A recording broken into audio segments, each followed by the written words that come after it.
Well, a small mob of DACA beneficiaries showed up outside Disneyland in Anaheim, California, and blocked an entrance. They chanted slogans and prevented families from entering until law enforcement finally removed them. Watch.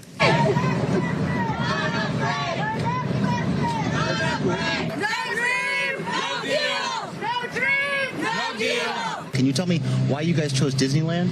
This is where dreams come true, right? Disneyland is where your dreams come true.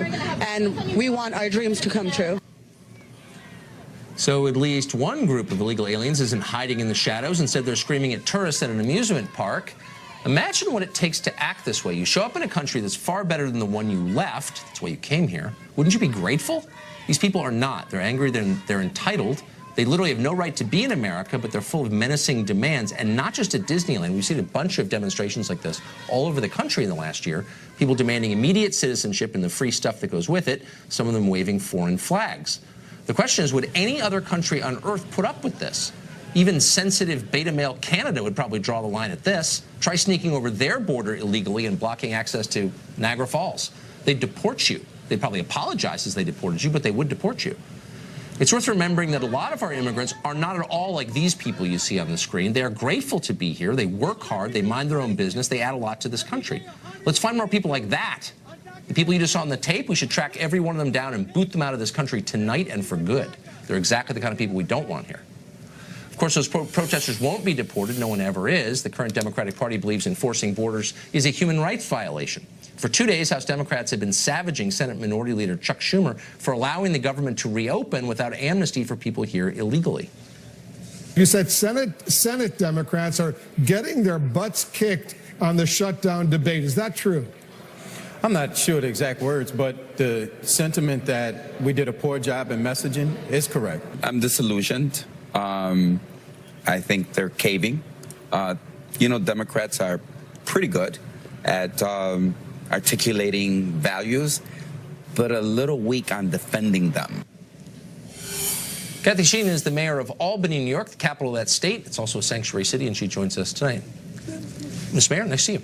Good to see you. So I can't resist asking about the Disneyland video that we just showed. People here illegally blocking entry to Americans in an amusement park because they're demanding citizenship and free stuff.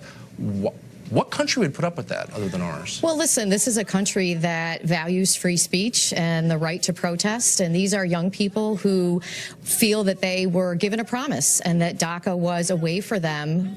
These are young people who were brought over here as children, not by their choice, as a way for them to have a pathway to citizenship. And so this is a great country in that we allow people the freedom to express themselves.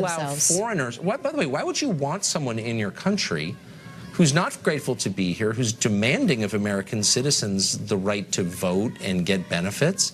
Don't you want people who are grateful to be here and want to add? You know, every immigrant that I've ever met is grateful to be here. That doesn't mean that they're not going to stand up for their rights. And, you know, I joined thousands of people across this country in protests that happened on Saturday from people who were born and raised in this country and who've been here for generations. That is one of the hallmarks of our great society. But they're not Americans, these people. But they have a voice. They have a right to a voice. Just because you're not from here doesn't mean the Constitution doesn't apply to you. If you're here illegally, that's well settled law. No, it's not actually. If you broke our law to get here, you don't have the rights that an American citizen have. Where do those rights come from then? So, you know, when you are here, you have constitutionally protected rights. And I think that when we look to polarize this conversation by pointing these people who are here, brought here by their parents, without their choice, and demonizing them, we really turn the conversation to an us versus them.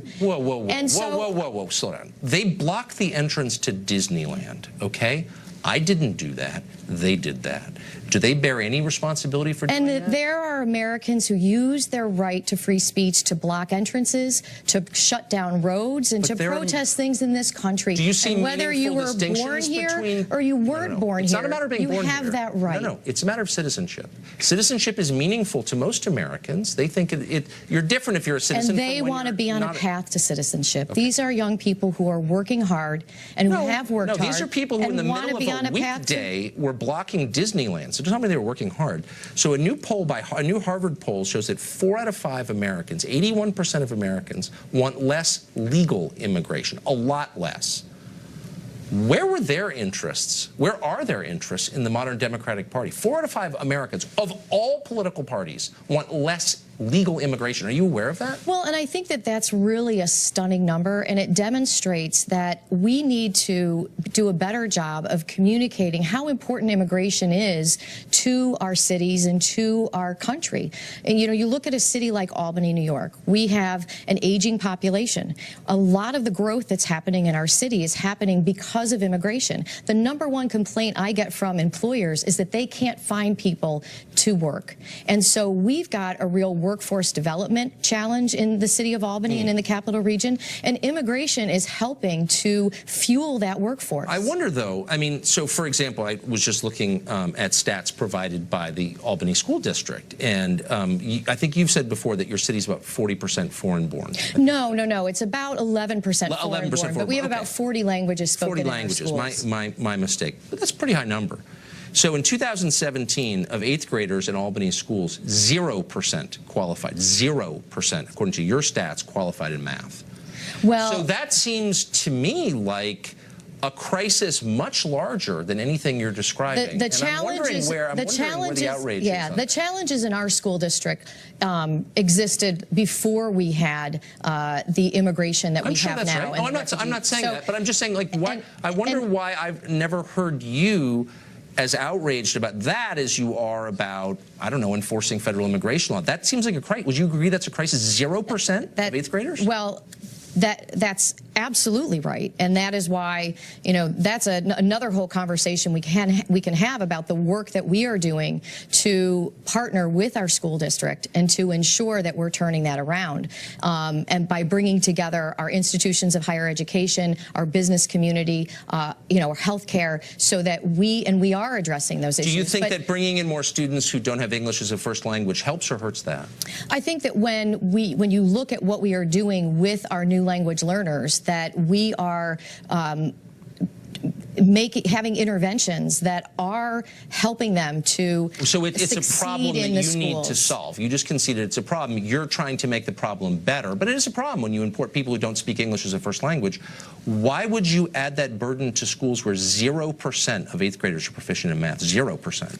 Well, first of all, that number is a little misleading because of how the testing is done. But that's your number. But if you pass the region exam, you didn't have to take the test that you're talking about. But in any event, when you look at the challenges that exist in any school district, in any urban school district, it's incumbent upon the school district and the stakeholders in that community to ensure that we are doing what we can so that these children are successful. And we are seeing incredible success. It doesn't. I haven't seen those. I'm sure you're seeing some success. It's really simple. I'm not arguing against all immigrants. I'm not arguing against your schools. I'm just saying there's a crisis in your schools, obviously.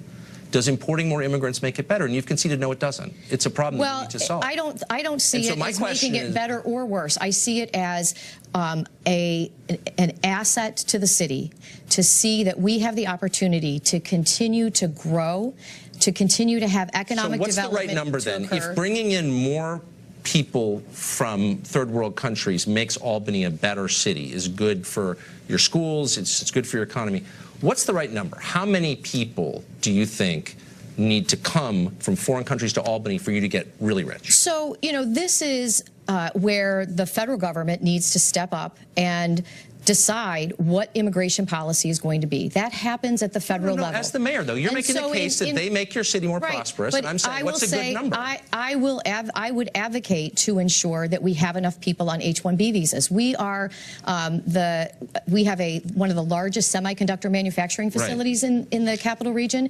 GE's R&D center is there. I worked for a medical device manufacturer. We used H-1B visas to bring in. We're not actually talking about H-1B visas. It was a totally different category. Corey, Right, we're talking so- about poor people like the DACA recipients who are not H-1B people. They're people with lower than average educational attainment. And my simple question was, if more of poor people makes your city richer, what's the good number of poor people to bring in? Look, I'm not talking about statistics and numbers. I'm talking about the people who are there, and I'm talking about ensuring that we continue to be a welcoming community for everyone. Okay, well, that's a different goal. But I thought you were saying it made the city richer, and I just am skeptical. That's it. But well, I think it's helping us to. It's definitely helping us to grow and to fill a workforce need that exists. Well, thank you, Mayor. It's nice to see you. I appreciate you doing that.